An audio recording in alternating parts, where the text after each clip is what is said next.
Busy day ngayon dito sa amin dahil ikakabit ngayon ni paring Fred yung ating decals. May dila-dila pa, no pare? Nagiging transparent pa siya. Pare, napakaganda man.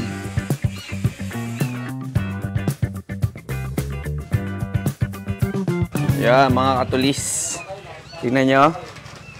Yan, busy day ngayon dito sa amin dahil ikakabit ngayon ni paring Fred yung ating decals. Yan, kung mapapansin niyo ito yung pinakabago nating decals na ikakabit, which is galing to kay T-Pans Decals. So, pag bumili kayo sa kanya ng package yan, may kasamang sticker niya. Tapos, meron ding manual kung paano magkabit kapag plano nyong mag-DIY. Tapos, ang natin, yung decals natin is transparent matte to, yung pagka-finish niya. Pero yung mga white na yan sa likod, yan, yung transparent kapag kinabit mamaya. So, abangan nyo na lang yung magiging final output nito kapag tapos na kumain yung isa doon.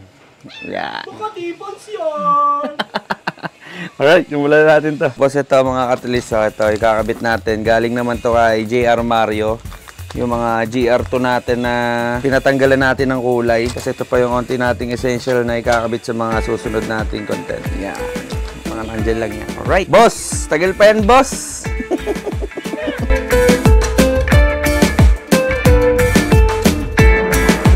Tapos yun mga katulis, yan, since naka-down drop na nga tayo dito, makikita ninyo yung velocity ko is tumatama na dun sa aking airbox. Ay, sa airbox, sa U-box ko. Kaya plano kong tabasan to ng konti. Yan, para hindi siya lumalagit. Kasi nagpalit tayo ng engine support Yan, no? Gawa ni modifier. Sabi niya plus 2 pero not sure. Pero parang 2.5 itong naipadala sa akin. Kaya hindi ko na-expect na tatama tong velocity ko. Kaya tatabasin natin to ng ating U-box. Tapos nagpalit na rin tayo ng Racing Boy na BD series. Ayan. So yung HPA natin wala pa, hindi pa dumadating galing kay Yaris. So tabasan muna natin habang busy si paring Fred. Alright, let's go.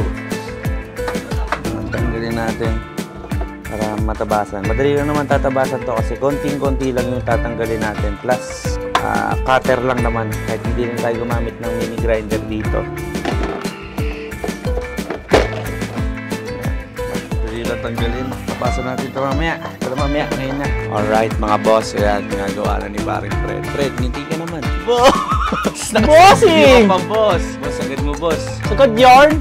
Focus ang bossing ko. Shoutout kay T-Pans Decals in the pare. Shoutout, T-Pans. Bakal naman. So ito nga pala, inaayos na lang natin itong gilid. All goods naman siya. Mamaya, kasi may excess siya. Kaya ayusin na lang natin mamaya.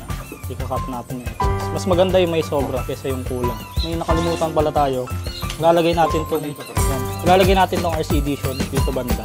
Yan. Alright. So ayan. Dito natin siya ilalagay. Ganda dyan pare. Katulis. Fit na fit. Oh. RC edition. Ayan. Sa mga uhaw na uhaw sa Coke, pwede ka mag-RC edition. Omsim! Let's go! Basic kay paring Fred. Yan, sa side skirt naman dumadali si paring Fred ngayon. Pero feeling ko pare yung dyan sa parang walang pinagbago Kaya, parang ganun pa rin siya kalaki. Hindi, tsaka ganito talaga siya. Pabagsak na. Ayan, okay. Ang ganda na tignan pare. Nagkabuhay. Pang!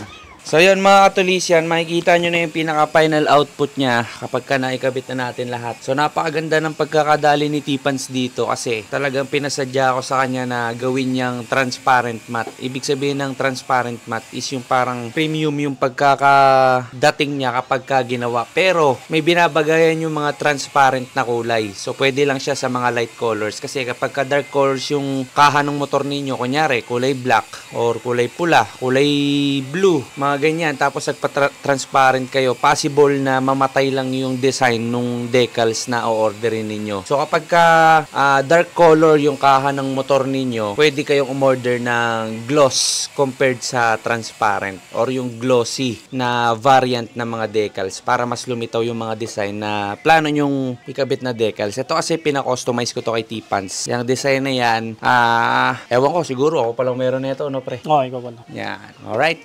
Let's go. Pero bago pala ang lahat, Huwag nyo kalimutan mag-like, share, and subscribe. Tapos pindutin nyo na rin yung notification bell dyan para updated kayo sa mga i-upload natin dito sa YouTube. Game, road to 100k subscribers tayo. Ang bulol-bul di nasanay Hindi mo nag-record ka. Ay, dahil so. Cut! Ang ganda lang tignan, no? Kasi kapag ganitong point of view mo, titignan yung decals natin. Parang magkakonekta tong decals dito sa Big B, doon sa ating body. Pero ayan, tignan nyo, putol yan. Yan. Pero parang medyo nababad din ako kapag hanggang dito Kasi bitin na siya dito So baka ipaputol ko dito, sakto sa guwit. Since nandito na din naman kayo lahat mga tol, ituturo ko na din kayo sa mga bagong nakakabit kay Clicky. Kasi napakalami din naman talagang pinagbago dito sa unit natin. So unahin natin dito sa likod. Yan, kung makikita ninyo, nakapagkabit na rin tayo ng ating Racing Boy na BD series. Plus, lalagyan pa natin yan ng HPA kaso hindi umabot sa Grand EV natin. Kaya October ko pa makukuha yun. Which is, ayun yung main knob or yung nilalagay dito na parang tangke siya dito nakalagay. So, magiging adjuster natin yun. Kasi nga, fully functional naman tong BD series natin ng Racing Boy. Tapos, ito, bumili tayo ng Takimoto na meron ng velocity dito na built-in. Tapos,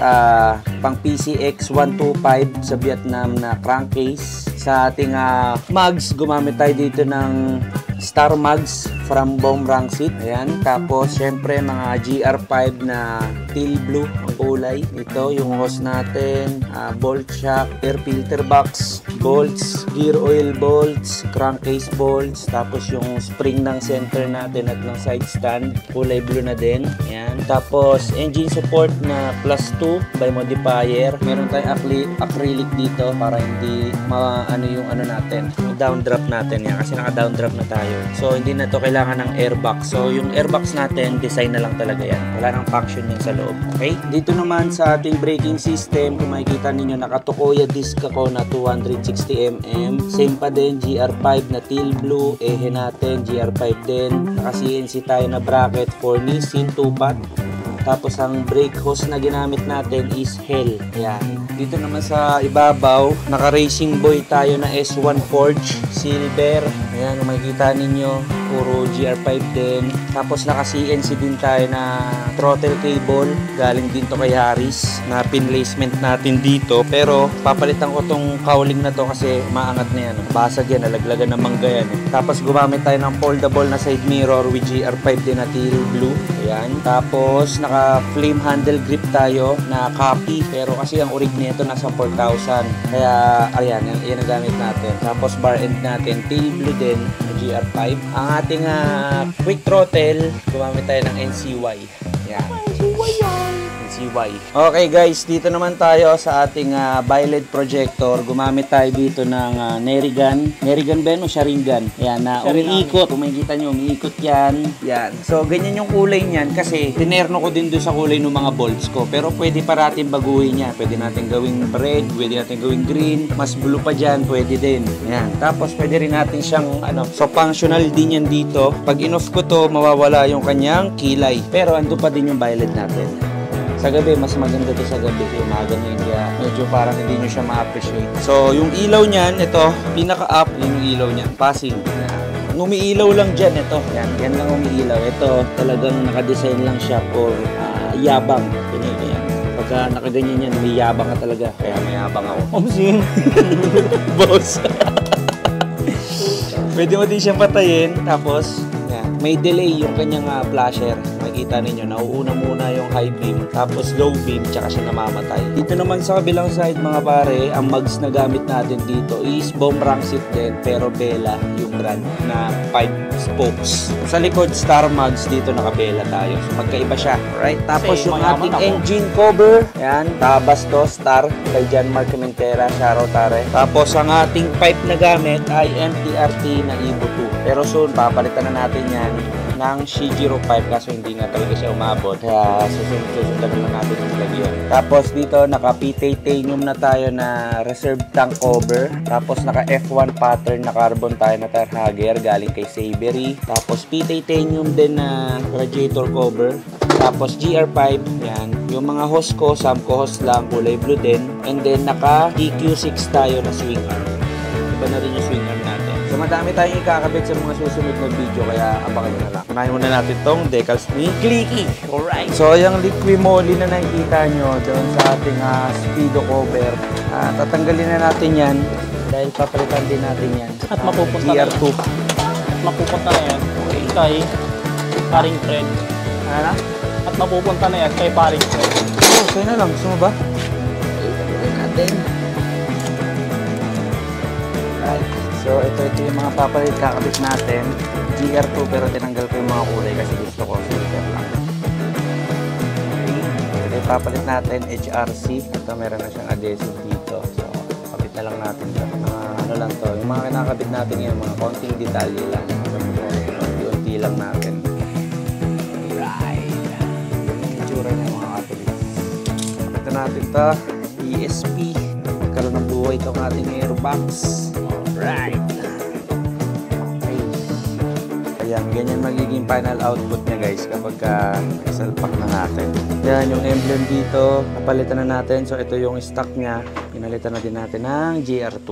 Tapos, lalagyan din natin tong ating susian since puro sikwat-sikwat na yan. Ayan ang gagawin. Uy, putik.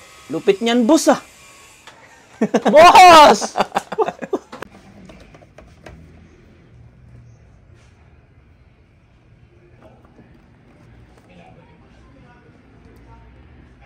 Boss! Ano ba yan? Dilaw-dilaw ka, boss! So, yun mga katulis na, ikabit na natin lahat ng decals, emblem, at kung ano-ano pa dito sa unit natin. So, yan na yung pinaka-final output niya. Minimalist lang, more on lining lang yung decals natin sa ngayon. Ayan, kung makikita ninyo, 125. Tapos, dito RC edition na click. Yan, sa malayo, kabuuan, ganyan po magiging itsura niyan. So, masarap nang magkape, humupo dito, tapos titigan mo lang yung motor mo. Ayan, sarap na sa mata guys. Yung isa doon, panayan dila. Boss!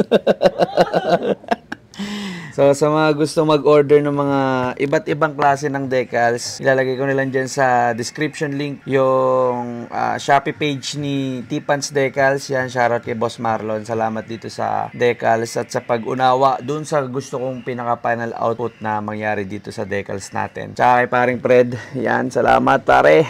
So, hanggang dito na lang. Please like, comment, and subscribe at pinutin mo na yung notification dyan para lagi ka updated pagka may mga bago tayong update dito. Alright, let's go! Bang!